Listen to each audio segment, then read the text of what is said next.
लेकिन अमीर बाप की बेटी सृष्टि पर उसकी माँ जान छिड़कती। मेरी बेटी कितनी प्यारी है, भगवान सबको सृष्टि जैसी बेटी दे। सृष्टि धीरे धीरे बड़ी होती है।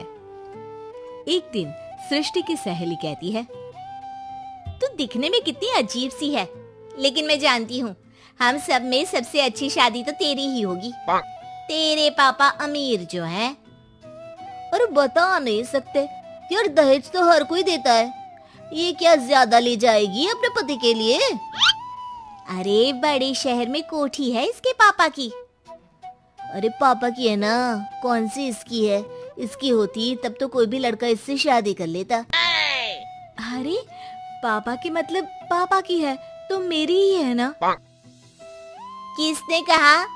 अब तेरी तो तब होगी ना जब तेरा भाई ना हो।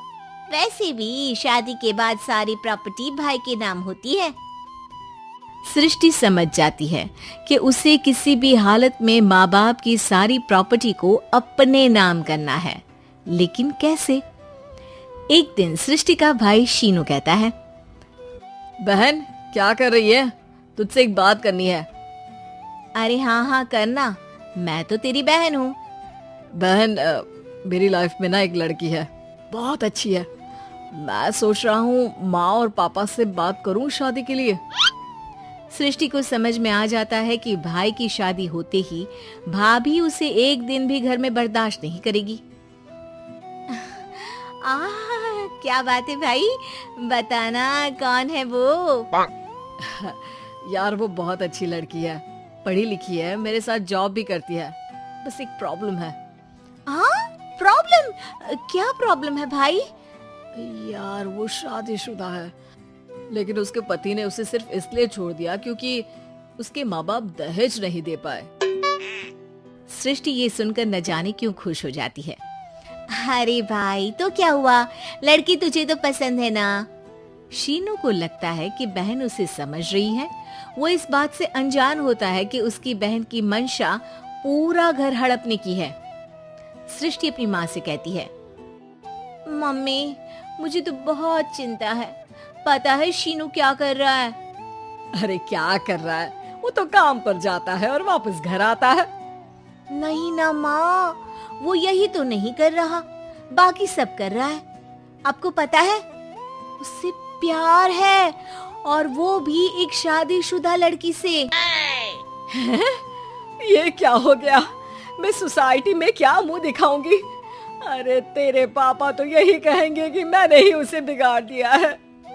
माँ देखो, मेरी बात मानो, पापा पर भी विश्वास करने की जरूरत नहीं है। अब आप ही बताओ, पापा इतनी देर घर के बाहर रहते हैं क्यों, बोलो? अरे बेटा वो तो नौकरी करते हैं ना। तू बहुत भोली है माँ, पापा का ऑफिस तो 7 बजे खत्म हो जाता है, लेकिन देखो कितनी देर से आते हैं। अरे नहीं नहीं बेटा, ऐसी कोई बात नहीं है। सृष्टि माँ को एक औरत से बात करते पिता की फोटो दिखाती है। देखो माँ कैसे हैं पापा, मैं ना कहती थी कि पापा सही नहीं है।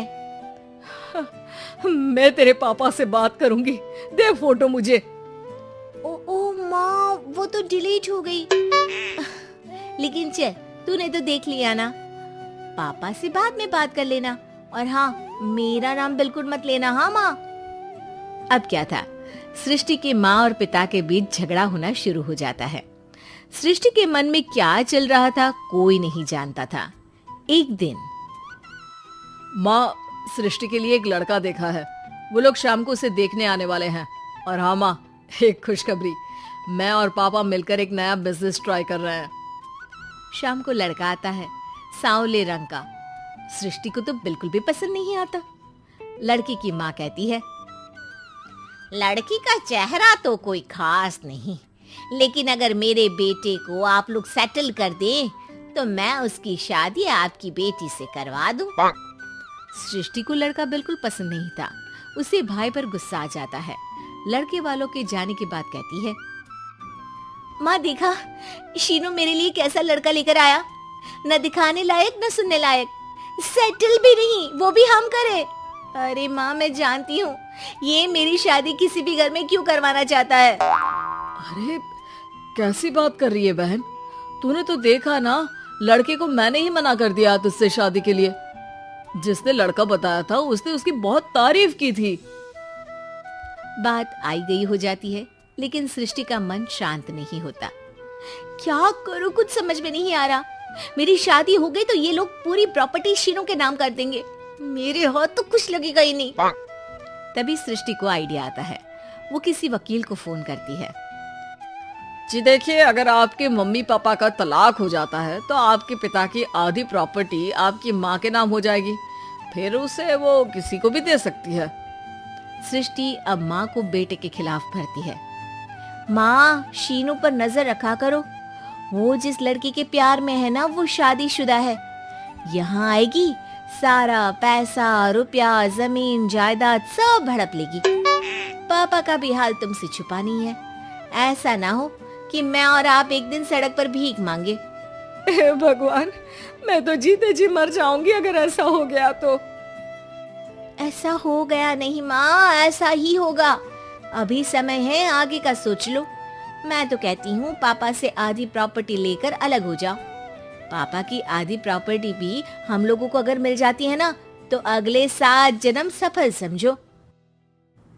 बेचारी माँ बेटी के कहने पर पति से तलाक लेकर अलग हो जाती है। सृष्टि अब पैसों से गाड़ी और अपने दूसरे महंगे शौक पूरे करने लगी। उसके दोस्त भी उसके पैसे इस्तेमाल करते। सृष्टि, कल तुम कहाँ थी? मैं सारा दिन घर पर अकेली थी। तो मैं क्या करूं? मैंने ठेका तो नहीं लिया है ना तुम्हें संभालने का। माँ को सृष्टि से ये उम्मीद नहीं थी। वो बैठकर रोने लगती है। वहीं उसका पति यानी कि सृष्टि के पिता आ जाते हैं। मैं जानता था कि तुम्हारा यही हाल होगा, तो आपने मुझे रोका क्यों नहीं? मैं रोकता तो तुम रुकती क्या? सृष्टि के कहने पर तुमने मुझ पर अपने बेटे पर शक किया, लेकिन तुम ये भूल गई कि कैसे हम दोनों ने मिलकर जीवन में इतना सब खड़ा किया। माँ पति के गले लग जाती है। मुझे माफ कर दीजिए, मैंने आपकी कमाई का एक बड़ा हिस्सा गवा दिया। कोई बात नहीं, तुम साथ हो तो मैं ऐसी 7 प्रॉपर्टी खड़ी कर दूंगा। तभी वहां सृष्टि आ जाती है रोते हुए। माँ, मयंक ने मुझे छोड़ दिया। वो बोल रहा था जब तक मेरे पास पैसे थे तब तक ही वो मेरे साथ था। पापा, माँ, मुझे माफ कर दीजिए।